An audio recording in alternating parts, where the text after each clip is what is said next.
Bom dia, Paróquia de Portão, bem-vindos ao nosso culto doméstico, culto do nosso quinto domingo da Quaresma, domingo que nos aponta para a esperança de vida que Deus nos dá em Jesus Cristo. No nosso próximo domingo já será o domingo de Ramos, então a nossa esperada e também feliz Páscoa, assim nós desejamos, assim nós esperamos. O texto de hoje, o texto de Ezequiel, nos aponta para algo que Deus pode fazer e que nós muitas vezes não confiamos.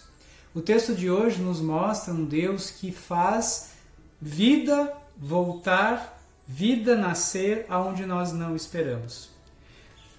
O texto de Ezequiel nos traz uma linda visão do profeta para trazer esperança a um povo quebrado, a um povo derrotado, a um povo exilado e a um povo que a sua última esperança foi tirada. O Ezequiel foi para o exílio da Babilônia junto com a liderança de Judá em 597 a.C.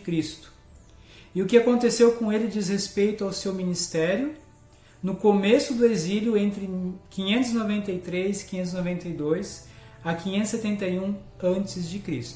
É nessa época que o profeta ele se levanta, Deus o levanta para que ele viesse e pregasse ao povo. E a primeira coisa que nós temos que aprender com esse texto é aprender a olhar para o passado, aprender para olhar para a história do povo de Deus com o caminhar deste povo na história.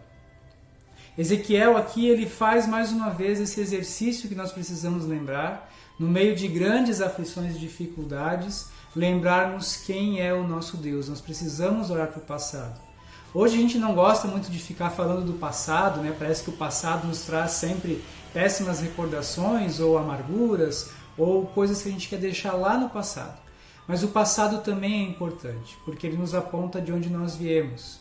E é por isso que o povo de Israel em todos os tempos dizia: o nosso Deus é o Deus de Abraão, de Isaque e de Jacó. O nosso Deus nos tirou da casa de servidão do Egito. O nosso Deus nos libertou diante do Mar Vermelho. O nosso Deus nos sustentou no deserto devido à nossa obediência. O nosso Deus nos conduziu até a terra prometida. Queridos, nós precisamos lembrar quem é o nosso Deus. Nós precisamos olhar para trás e enxergarmos o que Deus já fez por nós. Precisamos ter essa certeza de quem carrega e quem segura na nossa mão nos momentos de aflição. Mas talvez olhar para o antigo Israel é muito longe. E é lá de Abraão, é lá de Isaque, Egito, isso é muito longe, isso é muito... não consigo mais ter essa sensação de que existe esse Deus. Então olha para Cristo, né? Cristo é o evento maior da história de Deus com o seu povo e mostra para nós a que ponto chega o amor de Deus. Porque Deus amou o mundo de tal maneira que deu o seu único Filho para que todo quem nele crê não pereça, mas tenha a vida eterna. Essa é a história de Deus conosco.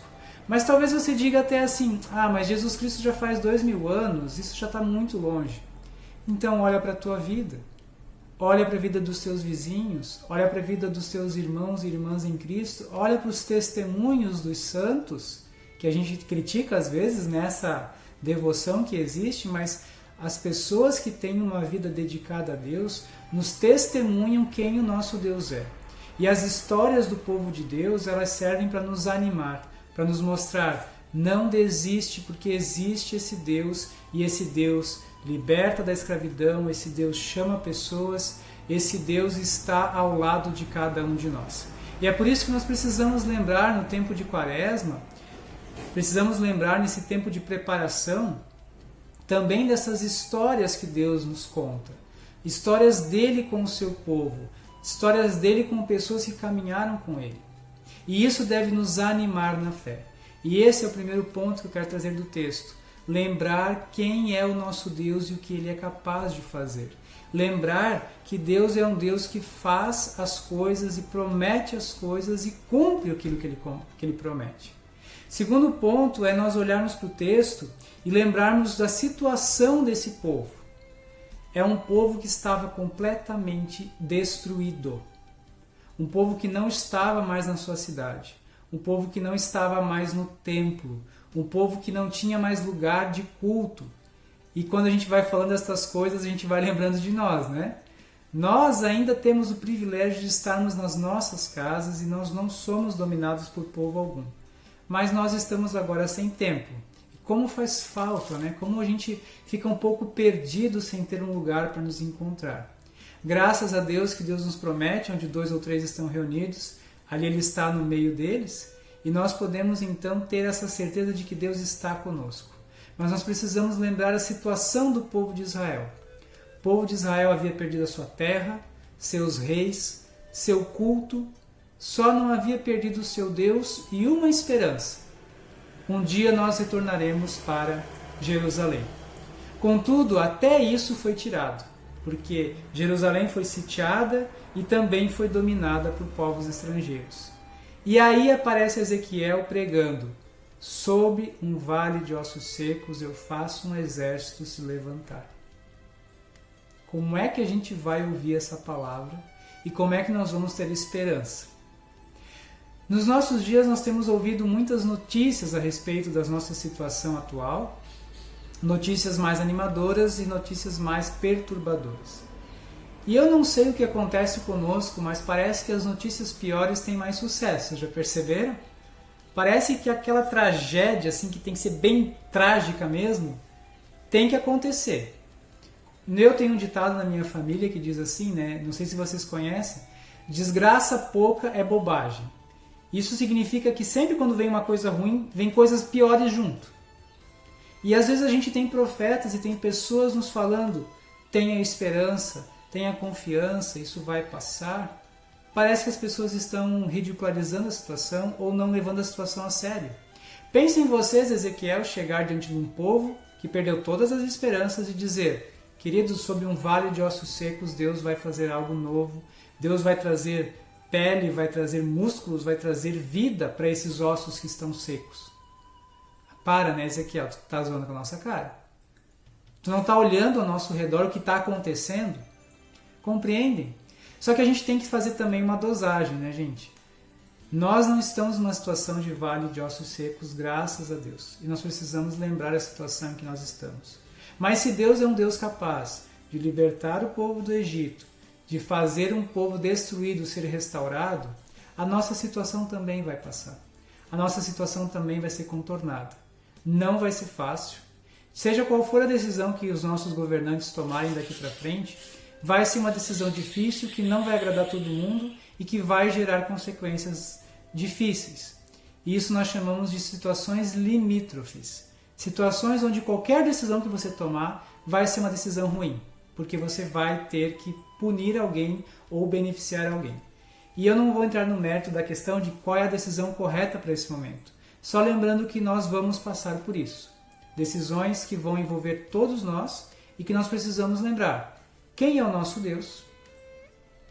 Se o nosso Deus é o presente, é o momento, é as nossas angústias momentâneas, ou se é o Deus de Abraão, de Isaac e de Jacó.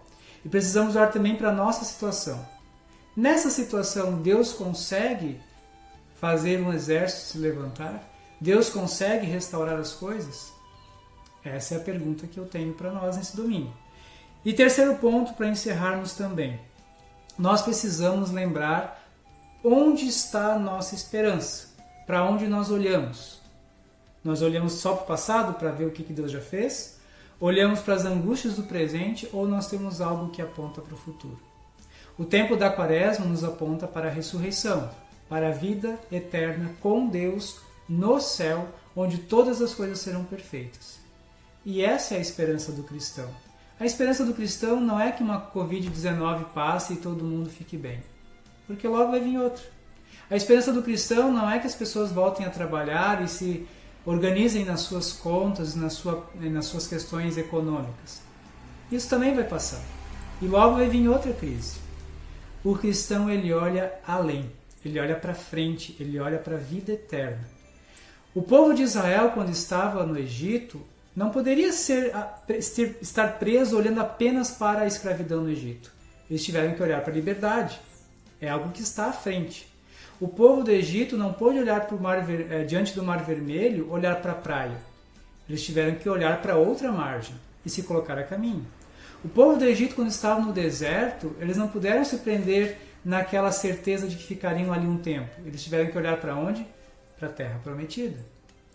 O povo de Israel, quando estava lá no exílio babilônico, sem rei, sem templo, sem cidade para voltar, Ezequiel diz: queridos, está tudo destruído, mas o nosso Deus é maior do que todas essas coisas. E a nossa esperança é olhar para frente. Nós não vamos nos deprimir, não vamos desistir, não vamos deixar tudo como está, nós vamos caminhar para frente. Essa é a palavra de Ezequiel para o seu povo. Qual é a palavra de Deus para nós hoje? O que você pode tirar de ensinamento desse testemunho, dessa história do povo com o seu Deus? E como isso pode te ajudar nos dias de hoje? Te ajudar a levantar a cabeça e a olhar para frente.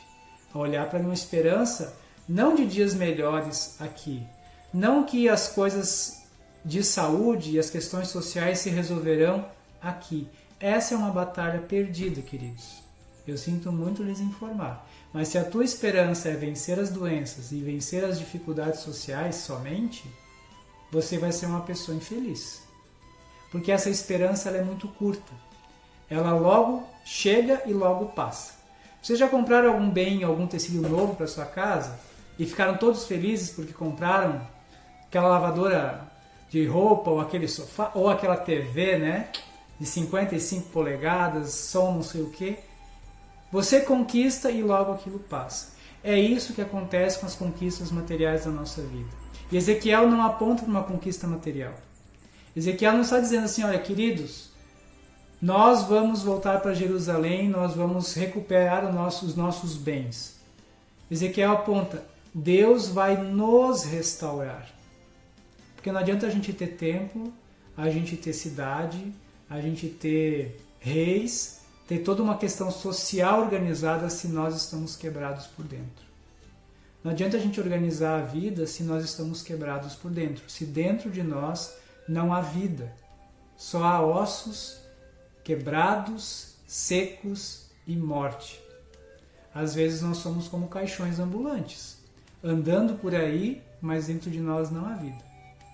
E nós precisamos rogar para que o Deus Todo-Poderoso que nós dizemos que servimos, nos dê essa vida, diariamente, todo dia e de novo. Porque a nossa vida é um eterno desgaste, a gente está sempre correndo atrás e sempre lutando e sempre perdendo. Estamos perdendo a juventude, estamos perdendo dinheiro, estamos perdendo a saúde, estamos perdendo tempo, estamos perdendo convivência, a gente está sempre nessa conta que não fecha. O que Ezequiel faz? Olha para frente. Olhando para frente, o que a gente enxerga? Jesus Cristo. Jesus Cristo é o olhar para frente. E nós, olhando de Jesus Cristo para frente, o que a gente enxerga? A vida eterna. A vida eterna que nos dá certeza e esperança de que as dificuldades vão passar, que diante de situações difíceis e de morte, a gente vai superar. E creio eu, queridos, que essa situação que nós estamos enfrentando vai nos servir mais uma vez para nos mostrar quem é o nosso Deus. Em primeiro lugar, eu peço que esse Deus nos guarde os nossos corações, para que nós não caiamos em angústias ou aflições e ansiedades, mas que nós olhemos para trás, para lembrar o que esse Deus já fez. Olhamos a nossa situação sim no presente e entendemos que ela não é fácil, mas que o nosso Deus é maior. E olhamos para frente, sabendo o futuro que nos aguarda. Que Deus possa te abençoar com essa palavra, abençoar o teu domingo, abençoar a tua vida e te tranquilizar e te dar esperança. Porque a sua palavra é que aonde existe uma situação que a gente não vê solução, não vê esperança, Deus pode fazer a vida retornar. Que Deus assim abençoe a tua vida, o teu domingo, a tua família e que Deus nos guarde em nome de Cristo Jesus. Amém.